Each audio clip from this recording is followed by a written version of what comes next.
عقیدت و محبت کے ساتھ نبی و آل نبی کی بارگاہ میں درود پاک کا نذرانہ پیش کرے پڑے اللہم صلی علی سیدنا محمد و علی آل سیدنا محمد وبارک وسلم۔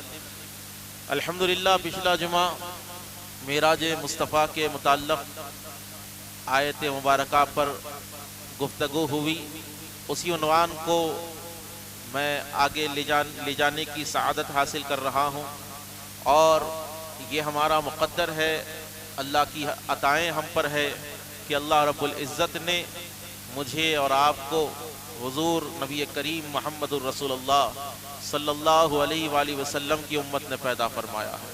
یہ بہت بڑا اللہ کا ہم پر احسان ہے کہ اس نے ان فتنوں کے دور میں مجھے اور آپ کو دین حق اہل سنت والجماعت پر قائم و دائم رکھا ہے۔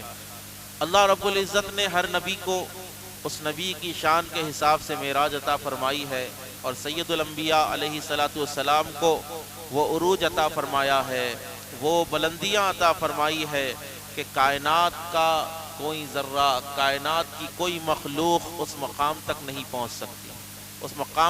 پہنچ سکتی۔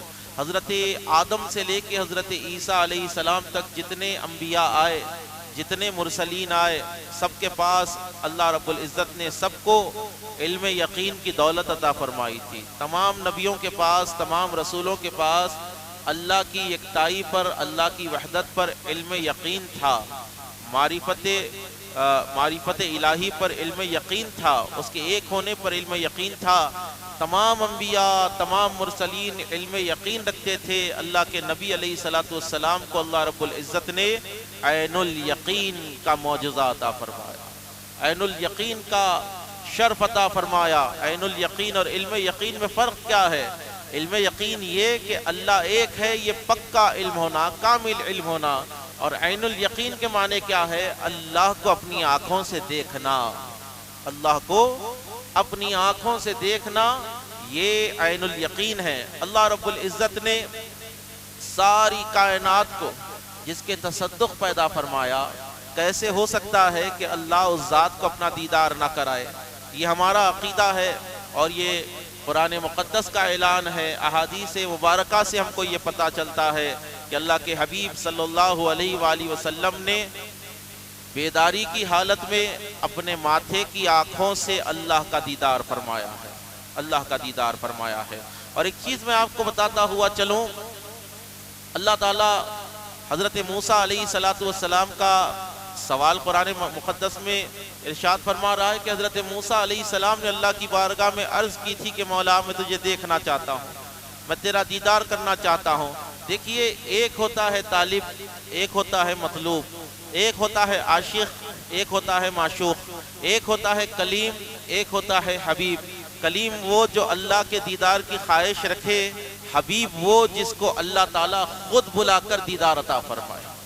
کلیم وہ جو اللہ سے کلام کرنے کے لیے طور پر جائے، حبیب وہ جس کو اللہ عرش پر بلا کر جس کی باتوں کو سنے، عرش پر بلا کر جس کو اپنی ذات کے، جس کو اپنے دیدار سے مشرف فرمائے، وہ حبیب ہوتا ہے۔ کلیم وہ جب کوہ طور کی طرف حضرت موسیٰ علیہ السلام آئے، اللہ تعالیٰ کی طرف متوجہ ہوئے، اللہ سے کلام کرنے کے لیے کوہ طور کی طرف موسیٰ علیہ السلام دوڑے دوڑے آ رہے ہیں، اللہ رب العزت نے ارشاد فرمایا فَاخْلَعْ نَعْلَيْكَ يَا مُوسیٰ، اے موسیٰ اپنی نالین کو اتار دے، اپنی نالین کو اپنے پیر سے اتار دے۔ اِنَّكَ بِالْوَادِ الْمُقَدَّسِ طُوَىٰ، اے موسیٰ کیونکہ تو وادی مقدس طویٰ میں آ چکا ہے۔ تو اللہ تعالیٰ کلیم سے نالین اتروانے لگا دے، لیکن حبیب جب عرش پر پہنچتے ہیں، ارادہ کرتے ہیں کہ نالین اتار دوں، اللہ فرماتا ہے محبوب نالین کے ساتھ میرے عرش پر تشریف لا دے۔ تو یہ کلیم اور حبیب میں بڑا فرق ہے۔ کلیم وہ جو اللہ کے دیدار کا مشتاق ہو، حبیب وہ جس کے گھر پر اللہ تعالیٰ فرشتوں کی جماعت کو بھیج کر عرش پر بلاتا ہو، عرش پر بلاتا ہو۔ یہ معراج کا معجزہ کیا ہے؟ معراج کا معجزہ کیا ہے؟ لوگوں نے کہا کہ 27ویں رجب کو رسول اللہ کی معراج ہے۔ ہم کہتے ہیں 27ویں رجب کو رسول اللہ کی معراج ہے، اور ہر اس ذرے کی، ہر اس شخص کی، ہر اس مخلوق کی معراج 27 کو ہو گئی جن جن لوگوں نے رسول کا دیدار فرمایا۔ جہاں جہاں سے میرے آقا گزرے ان ذرات کی معراج ہو گئی، جس جس سے میرے سرکار ملے ان انبیاء کی معراج ہو گئی، جن فرشتوں نے میرے سرکار کا دیدار کیا ان فرشتوں کی معراج ہو گئی۔ عرض کرنے کا مقصد یہ ہے کہ اللہ کے حبیب صلی اللہ علیہ وآلہ وسلم براق پر سوار ہوئے اور بیت المقدس کی طرف گئے، بیت المقدس کی طرف، مسجد اقصی کی طرف گئے۔ سبحان الذی اسری بعبدہ لیلا من المسجد الحرام الی المسجد الاقصی۔ اللہ تعالیٰ نے فرمایا کہ پاکی ہے اس ذات کے لیے، وہ ذات ہر نقص سے پاک ہے جو اپنے بندے کو سیر کراتا ہے۔ اللہ تعالیٰ جس نے اپنے محبوب کو سیر کرائی۔ اللہ کے حبیب علیہ السلام بیت المقدس کی طرف جا رہے ہیں، اللہ کے حبیب ارشاد فرماتے ہیں رأیت موسیٰ فی قبرہ لیلۃ الاسریٰ، کہ میں نے لیلۃ الاسریٰ یعنی شب معراج کو میں نے دیکھا کہ موسیٰ اپنی قبر میں ہے، کیا کر رہے ہیں؟ وہوا یصلی، اور وہ نماز پڑھ رہے تھے، صوفیاء کرام نے کہا وہوا یصلی، میں نے موسیٰ کو دیکھا کہ وہ اپنی قبر میں شب معراج میں گزر رہا تھا تو وہ کھڑے ہو گئے اور مجھ پر سلام پڑھ رہے تھے۔ وہ موسیٰ علیہ السلام مجھ پر سلام پڑھ رہے تھے، آپ وہاں سے ہوتے ہوئے گزرے، بیت اللحم کی طرف گئے جہاں پر عیسیٰ علیہ السلام کی ولادت ہوئی، مدینہ المنورہ میں آپ نے 2 رکعت نماز پڑھی۔ تیزی کے ساتھ جا رہا ہوں، جو سن رہے ہیں درود شریف کا نذرانہ پیش کرے، پڑھے اللہم صلی علی سیدنا محمد وعلا علی سیدنا محمد وبارک وسلم۔ بات حسین کلام کی طرف لا رہا ہوں، واقعہ طویل ہے، وقت بہت کم ہے۔ اب آگے دیکھیں آپ، حضور نبی کریم صلی اللہ علیہ وآلہ وسلم بیت المقدس پر ہے۔ اب بیت المقدس میں تمام انبیاء جمع ہیں، یہ وہی انبیاء ہے جو اللہ کے نبی علیہ السلام سے پہلے تشریف لائے تھے، اور ان کی نبوت کی نشانی کیا تھی؟ یہ اللہ کی وحدت کا اعلان کرتے، اپنی رسالت کا اعلان کرتے، اور ان کی رسالت کی حجت سرکار دو عالم علیہ السلام کی ذات ہوا کرتی تھی۔ تمام انبیاء کی خواہش تھی کہ اللہ کے نبی علیہ السلام کا دیدار کرے۔ اور ایک چیز آپ یاد رکھیں، ہر نبی نے، ہر رسول نے اپنی امت کو اپنا کلمہ پڑھایا۔ حضرت آدم علیہ السلام نے اپنی امت کو لا الہ الا اللہ آدم صفی اللہ پڑھایا۔ حضرت نوح نے اپنی امت کو لا الہ الا اللہ نوح نجی اللہ پڑھایا۔ ابراہیم علیہ السلام نے اپنی امت کو ابراہیم خلیل اللہ پڑھایا۔ موسیٰ علیہ السلام نے اپنی امت کو موسیٰ کلیم اللہ پڑھایا۔ عیسیٰ روح اللہ نے اپنی امت کو لا الہ الا اللہ عیسیٰ روح اللہ کلمہ پڑھایا۔ لیکن اگر ان انبیاء کی جماعت سے سوال کیا جائے کہ اے انبیاء کی مقدس جماعت، تم نے اپنی قوموں کو اپنا کلمہ پڑھایا، تم کون سا کلمہ پڑھتے ہو؟ تو تمام انبیاء کی جماعت یہی جواب دے گی کہ لا الہ الا اللہ محمد الرسول اللہ، لا الہ الا اللہ محمد الرسول اللہ۔ سرکار دو عالم علیہ السلام بیت المقدس کے اندر جب داخل ہوئے، انبیاء صفے باندھے کھڑے ہوئے ہیں، سرکار علیہ السلام صف در صف آقا علیہ السلام جا رہے ہیں۔ اب تمام انبیاء پیچھے ہٹتے جا رہے ہیں۔ اب توجہ فرمائیے، یہ انبیاء کی جو جماعت بیت المقدس میں جمع ہوئی تھی وہ جسم کے ساتھ تھی۔ کہاں سے تھی؟ جسم کے ساتھ تھی۔ اللہ کے نبی علیہ السلام نے ارشاد فرمایا، اللہ رب العزت نے زمین پر انبیاء کے جسموں کو حرام کر دیا۔ انبیاء کے جسموں کو زمین نہیں کھا سکتی۔ اللہ کے حبیب فرماتے ہیں کہ وہ زندہ ہے، انبیاء اپنی قبروں میں زندہ ہوتے ہیں۔ وَعِنْدَ رَبِّهِمْ يُرْزَقُونَ، اور اللہ تعالیٰ کی طرف سے ان کو رزق بھی ملتا ہے۔ تو انبیاء کی جماعت جسموں کے ساتھ موجود تھی۔ اللہ کے نبی علیہ السلام آگے بڑھ رہے ہیں۔ اب دیکھیے آپ، قاعدہ ہے فقہ کا، شریعت بتاتی ہے کہ اگر سب علم والے ایک ساتھ جمع ہو جائے، انبیاء تمام کے تمام علم والے ہیں، انبیاء کو اللہ علم عطا فرماتا ہے، وہ علم والے ہوتے ہیں۔ اب فقہ کا ایک قاعدہ ہے کہ تمام علم والے اگر ایک جگہ جمع ہو جائے تو نماز کون پڑھائے؟ نماز وہ پڑھائے جو ان میں سب سے بڑا عالم ہو۔ تمام حسین و جمیل لوگ ایک جگہ جمع ہو جائے تو مصلی پر وہ جائے جس کا حسن سب سے اعلیٰ ہو۔ تمام اعلیٰ نسب لوگ ایک جگہ جمع ہو جائے، اونچے خاندان والے، تو نماز وہ پڑھائے جو سب سے اونچا ہو، سب سے بلند خاندان رکھتا ہو، سب سے بہترین حسب و نسب رکھتا ہو۔ وہ نماز پڑھائے جس کا لہن، جس کی قرأت سب سے بہترین ہو، وہ پڑھائے جو سب سے زیادہ بزرگ ہو۔ اب یہاں پر دیکھیں حضرت آدم بھی ہے جو بزرگی والے ہیں، حضرت نوح بھی ہے جو نجات والے ہیں، موسیٰ بھی ہے جس نے اللہ سے کلام فرمایا، حضرت یوسف بھی ہے جو حسین و جمیل ہے، حضرت اسماعیل بھی ہے جو بردبار ہے۔ عرض کرنے کا مقصد یہ ہے حضرت داؤد بھی ہے جس کی لہن بہت بہترین ہے۔ جب وہ حضرت داؤد علیہ السلام جب زبور پڑھتے تو آپ کی آواز میں یہ کیفیت ہوتی کہ پہاڑ گریے میں آ جاتے، پہاڑ وجد میں آ جاتے، پرندے وجد میں آ جاتے، پانی کی مچھلیاں وجد میں آ جاتی۔ عرض کرنے کا مقصد یہ ہے یہ متبرک شخصیات اقصا میں موجود ہے۔ مصطفیٰ علیہ السلام میرے اور آپ کے نبی مصلی پر کھڑے ہوئے ہیں اور نماز پڑھا رہے ہیں۔ اس سے یہ ثابت ہوتا ہے کہ تمام انبیاء کا علم ایک طرف، تمام انبیاء کا حسن ایک طرف، تمام انبیاء کا عرفان ایک طرف، تمام انبیاء کے کمالات ایک طرف، تمام انبیاء کے معجزات ایک طرف، تمام انبیاء کی شخصیات ایک طرف، محمد الرسول اللہ کی ذات ایک طرف، اللہ کے نبی علیہ السلام کی ذات اقدس ایک طرف۔ سرکار علیہ السلام نے امامت فرمائی، حضور نے اقصا کے مصلی پر امامت فرمائی، تمام انبیاء کی معراج ہو گئی، تمام انبیاء کی معراج ہو گئی۔ اب توجہ فرمائیے، یہاں سے روایت میں آتا ہے، تیزی کے ساتھ جا رہا ہوں، جو سن رہے ہیں سبحان اللہ کہہ دیجئے، ذرا زور سے کہے، بات حاصل کلام کی طرف میں لے جا رہا ہوں۔ حضور فرماتے ہیں کہ ایک سیڑھی لگائی گئی زمین سے لے کر آسمان تک، جو ہیرے جواہرات سے بنی ہوئی تھی، سنہری جو ہے سیڑھی تھی، ہیرے جواہرات اس پر مرصع تھے۔ اللہ کے نبی علیہ السلام کو اب دیکھیے مکے سے لے کر بیت المقدس تک، مسجد اقصی تک، یہ سفر اسراء ہے۔ کیا ہے؟ سفر اسراء ہے۔ اب یہاں سے جو آسمانوں کی طرف سرکار جا رہے ہیں اس کو سفر معراج کہتے ہیں، اس کو سفر معراج، معراج ہے عروج سے، عروج سے۔ توجہ فرمائیے، بس چند لمحوں میں آپ کو میں حاصل کلام کی طرف پہنچا رہا ہوں، کیونکہ آج اس دور میں سرکار جب معراج مصطفیٰ کو جا کے آئے، معراج حضور کو ہوئی تو مکے کے مشرکین نے انکار کیا تھا، لیکن بڑے افسوس کی بات ہے آج کلمہ پڑھنے والے لوگ معراج مصطفیٰ کا انکار کر رہے ہیں، جسم کے ساتھ نہیں جا سکتے۔ ایک پوچھ رہا 27 کو چھوئی کیا دلیل ہے؟ تو یہ شبہات کے اندر امت اتنی گم ہو چکی ہے کہ اپنے نبی کے کمال کو تک برداشت نہیں کر سکتی۔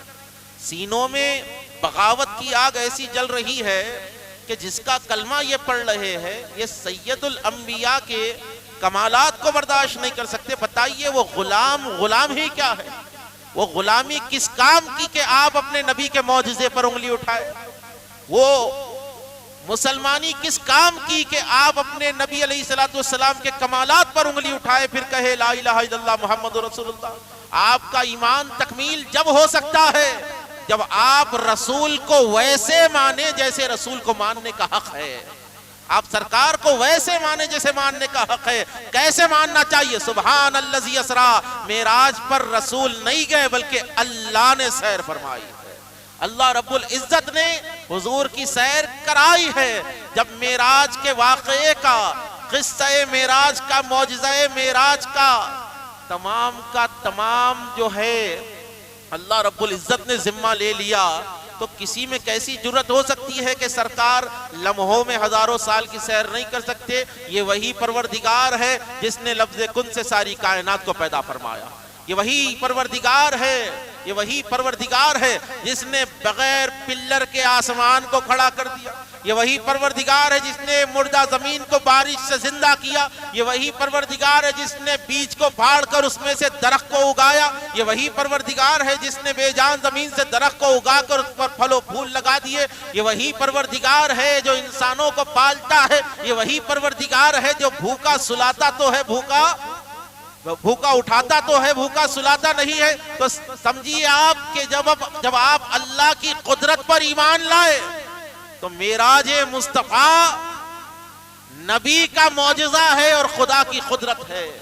جو معراج مصطفیٰ کا انکار کرتا ہے وہ معراج مصطفیٰ کا انکار نہیں کرتا، وہ اللہ کی قدرت کا انکار کر رہا ہے، کیونکہ اللہ نے ذمہ لیا ہے، اللہ نے ذمہ لیا ہے۔ سبحان الذی اسریٰ، اللہ نے سیر کرائی بھی عبدہ، اپنے بندے کو، اپنے خاص بندے کو رات کے حصے میں، من المسجد الحرام الی المسجد الاقصی، مسجد حرام کعبۃ اللہ سے لے کر مسجد اقصی تک، تو کعبے سے لے کر مسجد اقصی تک جانا یہ سفر اسراء، وہاں سے عروج پر جانا، بلندیوں پر جانا، یہ معراج ہے۔ توجہ فرمائیے، اختصاراً میں گزر رہا ہوں۔ اللہ کے حبیب علیہ السلام فرماتے ہیں کہ آسمان اول کے دروازے پر ہم پہنچے، جبرائیل علیہ السلام میرے ساتھ ہیں۔ اللہ کے نبی فرماتے ہیں آسمان اول پر ہم پہنچے۔ اب یہاں سے علامہ جلال الدین السیوطی فرماتے ہیں تفسیر جلالین میں، آپ کہتے ہیں کہ حضرت جبرائیل نے دروازہ کھٹکھٹایا، پہلے آسمان کا دروازہ حضرت جبرائیل نے کھٹکھٹایا، آواز آئی اندر سے، من کون ہے کون ہے؟ حضرت جبرائیل نے عرض کی جبرائیل، جبرائیل ہوں انا جبرائیل۔ کہا کہ جبرائیل من معک، آپ کے ساتھ کون ہے؟ آپ کے ساتھ کون ہے؟ کہا یا محمد، میرے ساتھ محمد ہے۔ دروازہ کھول دیا گیا اور کہا گیا کہ جبرائیل آج اگر آپ تنہا آتے تو دروازہ نہیں کھولا جاتا، اللہ کا حکم ہوا ہے کہ آج دروازہ صرف محمد کے لیے کھولا جائے گا۔ وہ فرشتہ جو لمحوں میں کبھی آسمان پر ہوتا کبھی زمین پر ہوتا، وہ جب آتا جاتا تو کوئی روکنے والا نہ ہوتا، وہ فرشتوں کا سردار تھا۔ لیکن معراج کی خصوصیت دیکھے کہ کہا گیا کہ آج دروازہ کسی کے لیے نہ کھولا جائے، جبرائیل کے لیے بھی نہ کھولا جائے جب تک محمد ان کے ساتھ نہ ہو۔ آج دروازے صرف محمد کے لیے کھولے جائے، سرکار کے لیے کھولے جائے۔ اختصاراً میں حاصل کلام کی طرف جا رہا ہوں۔ حضور پہلے آسمان پر حضرت آدم سے ملے، دوسرے پر حضرت عیسیٰ یحییٰ سے ملے، تیسرے پر یوسف سے ملے، الغرض انبیاء سے ملتے ہوئے، اب جو انبیاء عرش پر مل رہے ہیں، وہی انبیاء نے حضور کے پیچھے نماز پڑھی، وہی موسیٰ کو اللہ کے نبی علیہ السلام نے قبر شریف میں دیکھا۔ تو یہاں سے عقیدہ ثابت ہو رہا ہے کہ نبی جہاں چاہے جدھر چاہے جا سکتا ہے، موجود ہو سکتا ہے۔ یہ ہمارا عقیدہ ہے، یہ ہمارا عقیدہ ہے کہ نبی ہر جگہ موجود ہے۔ ذرا بولیے، نبی ہر جگہ، ذرا زور سے کہے، نبی ہر جگہ موجود ہے۔ لوگوں نے کہا کہ بھئی آپ یا نبی سلام علیکہ پڑھتے، کیا رسول اللہ سنتے؟ کیا حضور سنتے؟ ارے عقل کے اندھے، سلام کا جواب آنا تو دور کی بات ہے، حضور کا سننا تو دور کی بات ہے، سلام تو دور کی بات ہے، ہمارے دل کی دھڑکنوں کو بھی مصطفیٰ سنا کرتے ہیں، ہمارے دل کی دھڑکنوں کو بھی حضور سنا کرتے ہیں، کیونکہ ظاہری طور پر مصطفیٰ مدینے میں ہے اور باطنی طور پر اللہ نے حضور کو کہاں رکھا؟ النبی اولا بالمؤمنین من انفسہم، کہ میرا نبی ظاہری طور پر مدینے میں ہے لیکن باطنی طور پر اولا بالمؤمنین من انفسہم، مومنین کی جانوں سے زیادہ قریب ہے۔ نبی مسلمانوں کی، مومنین کی جانوں سے زیادہ قریب ہے۔ جو جان سے زیادہ قریب ہو، خدا کی عزت کی قسم ہے، وہ سلام سنتا بھی ہے، جواب دیتا بھی ہے۔ تو اللہ کے حبیب علیہ السلام گزر رہے ہیں، چھٹے آسمان پر حضرت موسیٰ علیہ السلام سے ملاقات ہوئی، ساتویں پر حضرت ابراہیم علیہ السلام سے بیت المعمور کے پاس ملاقات ہوئی۔ اب اللہ کے حبیب علیہ السلام گزر رہے ہیں، سدرۃ المنتہا ایک مقام ہے، بیری کا درخت ہے، بیر کا درخت ہے۔ اللہ کے نبی فرماتے ہیں کہ اس کے پھل مٹکوں کی طرح تھے اور اس کے پتے ہاتھی کے کان کی طرح تھے اور وہ چمک رہا تھا۔ اس کی چمک کیوں تھی؟ وہ اتنا کیوں چمک رہا تھا؟ تمام کائنات کے فرشتوں نے عرض کی تھی کہ مولا تو عرش پر اپنے حبیب کو بلا رہا ہے، ہم بھی چاہتے ہیں کہ تیرے حبیب کا دیدار کر لے، ہم بھی چاہتے ہیں کہ تیرے حبیب کا دیدار کر لے۔ تو اللہ نے ارشاد فرمایا کہ سدرہ پر آ جاؤ اور میرے نبی کا دیدار کر لو۔ سدرہ پر پتے سطح پر فرشتے تھے، تمام فرشتوں نے نبی کا دیدار کر لیا۔ اب آقا پاک علیہ السلام آگے بڑھ رہے ہیں، آگے حضور بڑھے، جبرائیل علیہ السلام پیچھے رک جاتے ہیں۔ اللہ کے نبی علیہ السلام مخاطب ہوئے پلٹ کر کہ اے جبرائیل، مکے سے نکلے تھے مدینے تک تم میرے ساتھ تھے، مدینے سے نکلے تھے بیت اللحم تک تم میرے ساتھ تھے، بیت اللحم سے نکلے تھے مسجد اقصیٰ تک تم میرے ساتھ تھے، اقصیٰ سے چلے تھے آسمان اول تک میرے ساتھ تھے، آسمان اول سے یہ 7ویں آسمان تک تم میرے ساتھ ہو۔ اے جبرائیل، اب کس چیز نے تمہیں روک دیا ہے؟ حضرت جبرائیل نے عرض کی کہ یا رسول اللہ، ایک چونٹی برابر بھی آگے اگر بڑھ جاؤں گا، یا رسول اللہ ایک دل برابر بھی اس میرے مقام سے اگر یہاں سے آگے بڑھ جاؤں گا، حضور یہ سدرۃ المنتہا ہے، اس سے آگے نہ کوئی فرشتہ جا سکتا ہے، نہ کوئی جن جا سکتا ہے، نہ کوئی نبی جا سکتا ہے۔ یا رسول اللہ، دل کے برابر بھی آگے جاؤں گا تو جل کر خاک ہو جاؤں گا، کیونکہ یہاں پر اللہ کی تجلیات کا ظہور ہو رہا ہے۔ میں کہنا چاہتا ہوں مخلوق 3 قسم کی ہوتی ہے، ایک ہوتی ہے ناری، ایک ہوتی ہے نوری، ایک ہوتی ہے خاکی۔ خاکی مخلوق انسان ہے، ناری مخلوق جنات ہے، نوری مخلوق فرشتے اور انبیاء ہے۔ اے نبی کو بشر کہنے والوں سنو، میرا مصطفیٰ کون ہے؟ میرا نبی سدرا سے آگے جا کر یہ بتا رہا ہے کہ دیکھو، جہاں پر بشریت نہیں جا سکتی تمہارا محمد جا رہا ہے، جہاں پر فرشتے نہیں جا سکتے، ملک نہیں جا سکتے، محمد جا رہا ہے، جہاں پر کوئی نبی نہیں جا سکتا، خلیل ہو، کلیم ہو، نجی ہو، صفی ہو، سبی ہو، کوئی نہیں جا سکتا، دیکھو آج محمد جا رہا ہے۔ تو حضور سدرا سے آگے جا رہے ہیں، کائنات کو یہ بتایا جا رہا ہے کہ دیکھو تمام انبیاء کی نبوت ایک طرف ہے، ان کی رسالت ایک طرف ہے، ان کے کمالات ایک طرف ہے، ان کی پرواز ایک طرف ہے، ان کے معجزات ایک طرف ہے، لیکن میں جس کو سدرا سے آگے بلا رہا ہوں، خدا کی عزت کی قسم ہے، محمد ایک طرف ہے، کائنات ایک طرف ہے۔ اب یہاں سے توجہ فرمائے، جو سن رہے سبحان اللہ کہہ دے۔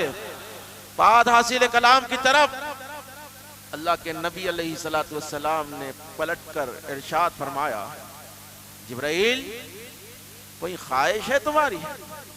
کوئی خواہش ہے تمہاری؟ دیکھو تم تو رک گئے یہاں پر، میں آگے جا رہا ہوں۔ اب چند عقل کے اندھوں نے کہا، یہ جتنے وہابی اہل حدیث عقیدے والے ہوتے ہیں، میں کسی کو برا نہیں کہتا، یہ دور متحد ہونے کا دور ہے۔ کون سا دور ہے؟ یہ دور اتحاد کا دور ہے، کلمے کی بنیاد پر، کیونکہ نہ اس زمین پر مسلمان محفوظ ہے، نہ ہمارے مدرسے محفوظ ہے، نہ ہماری مسجدیں محفوظ ہے، نہ درگاہیں محفوظ ہے، نہ ہمارے گھر محفوظ ہے۔ تو ایسے برے حالات پر، ایسے برے حالات میں فاتحہ، چھلے، نیازوں کے جھگڑوں سے بہتر ہے کہ مسلمان ایک صف میں آ جائے۔ مسلمانوں کو متحد ہونا چاہیے، اور مسلمانوں کا اتحاد کسی چیز پر ہو یا نہ ہو، نبی کی محبت پر ہو سکتا ہے۔ مسلمانوں کا اتحاد نبی کی محبت پر ہو سکتا ہے۔ مسلمان کسی شخصیات کے نام پر متحد ہو یا نہ ہو، نبی کے پاک گھرانے کی محبت میں ایک ہو سکتے ہیں۔ آج مسلمان بکھرا ہوا اس لیے ہے، آج مسلمان پٹ اس لیے رہا ہے، آج مسلمان پر ظلم اس لیے ہو رہا ہے، آج تمہارے گھروں کو بلڈوزر سے اس لیے توڑا جا رہا ہے، آج تمہاری مسجدوں کو منہدم شہید اس لیے کیا جا رہا ہے کہ تم نے آج کربلا کی تاریخ کو بھلا دیا ہے، کہ تم نے نبی کے گھرانے کے کردار کو بھلا دیا ہے، تم نے اپنی عظمتوں کو بھلا دیا ہے۔ ارے آج تم خود کو مسلمان کہتے ہو، تمہارا تعلق آج تھیٹروں سے ہے، پارکوں سے ہے۔ آج تم خود کو مسلمان کہتے ہو، آج تمہارا تعلق سودخوری سے ہو چکا ہے، آج تمہارا تعلق جوئے سے ہو چکا ہے، زنا سے ہو چکا ہے۔ تم خود کو کیسے مسلمان کہہ سکتے ہو؟ تمہارا تعلق آج شراب نوشیوں سے ہو چکا ہے۔ سچے مسلمان بن جاؤ، نام کے مسلمان نہیں، ایسے مسلمان بنو اذان بعد میں ہو، پہلے مسجد میں تم آ کر بیٹھ جاؤ۔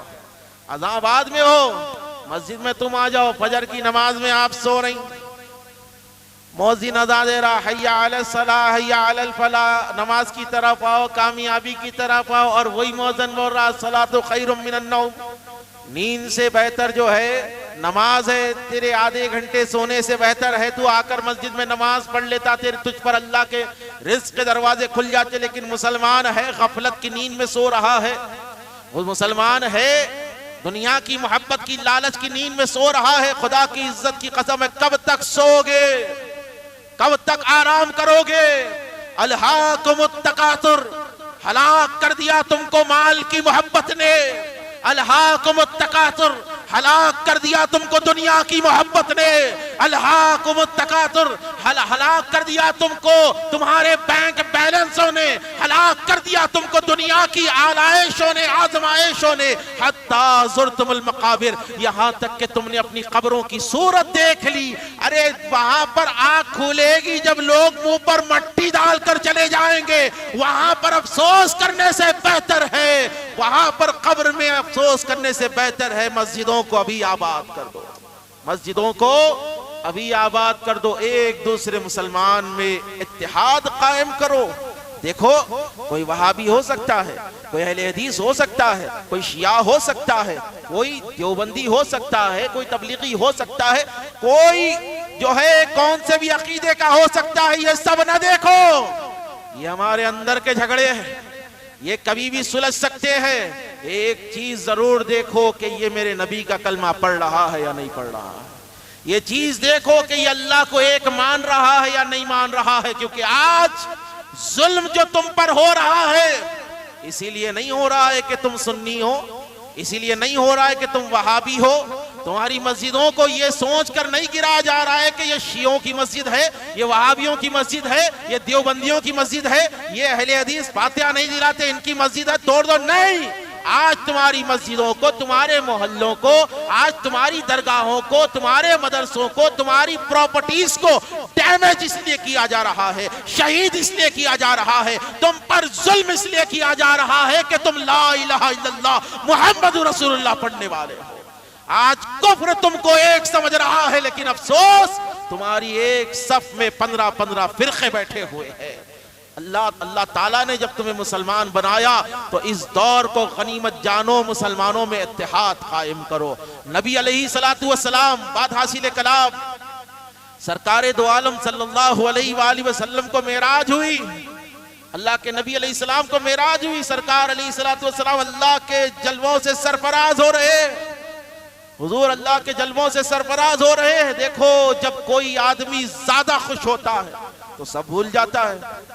قربان جائیے اس نبی پر، اللہ کا دیدار فرما رہے ہیں۔ کہا محبوب کیا چاہیے؟ کہا کہ مولا میری امت، میری امت، میری امت، میری امت، وہ نبی جس نے وہاں پر تمہیں یاد کیا جہاں پر کوئی نبی نہیں جا سکتا، وہ نبی جس نے تمہیں اس جگہ پر یاد کیا جہاں پر تمہارا خیال نہیں جا سکتا۔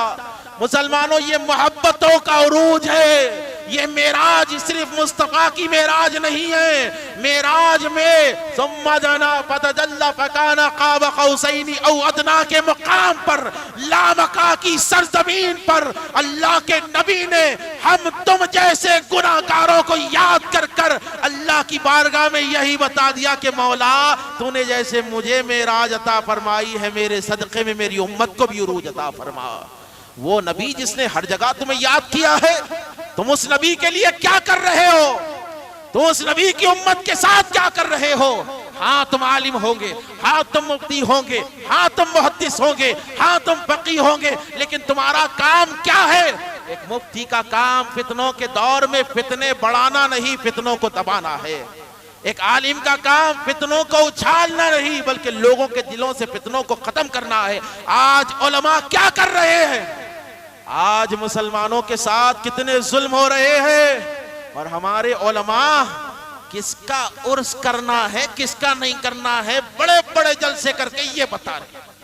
آج مسلمانوں کی عزت آبرو لوٹی جا رہی ہے، لیکن افسوس آج ہمارے علماء کیا کر رہے ہیں؟ آج ہمارے علماء اس میں مصروف ہے کہ کس کی فاتحہ دلانا کس کی نہیں دلانا۔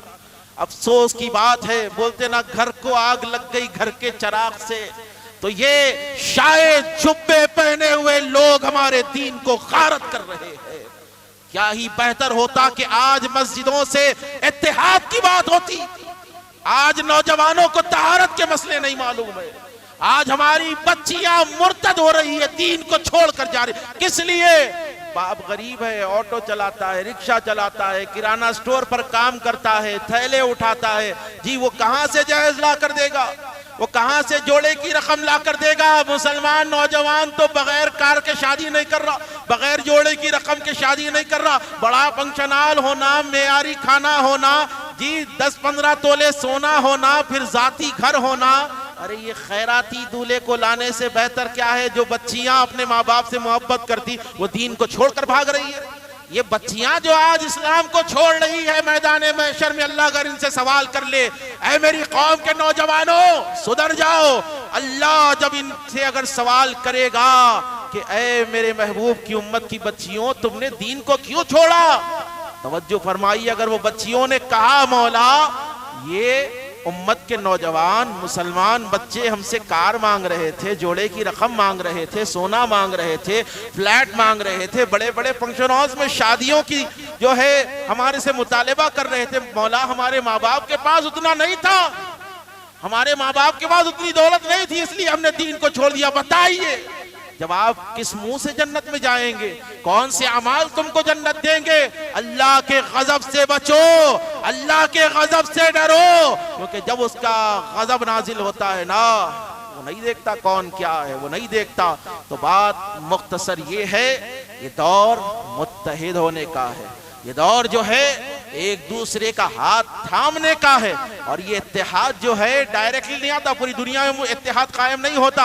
اپنے گھر میں اتحاد قائم کرو، اپنے محلے کے مسلمانوں سے اتحاد قائم کرو، کتنے بھی جھگڑے ہوں گے، کتنے بھی نظریاتی جھگڑے ہوں گے، کتنے بھی فرقوں میں ایک دوسرے کے جھگڑے ہوں گے، لیکن باہر نکلو تو یہ سوچ کر ملو یہ لا الہ الا اللہ محمد رسول اللہ پڑھنے والا ہے۔ جزاک اللہ خیرہ۔ اللہ کی بارگاہ میں دعا ہے مولا تعالیٰ مجھے بولنے سے زیادہ اس پر عمل کرنے کی توفیق عطا فرمائے۔ اللہ اس بزم کو آنے جانے سننے سنانے والوں کو حاسدین کی حسد سے محفوظ فرمائے، جابرین کے جبر سے محفوظ فرمائے، منافقین کی منافقت سے محفوظ فرمائے۔ وآخر الدعوانا والحمدللہ رب العالمین۔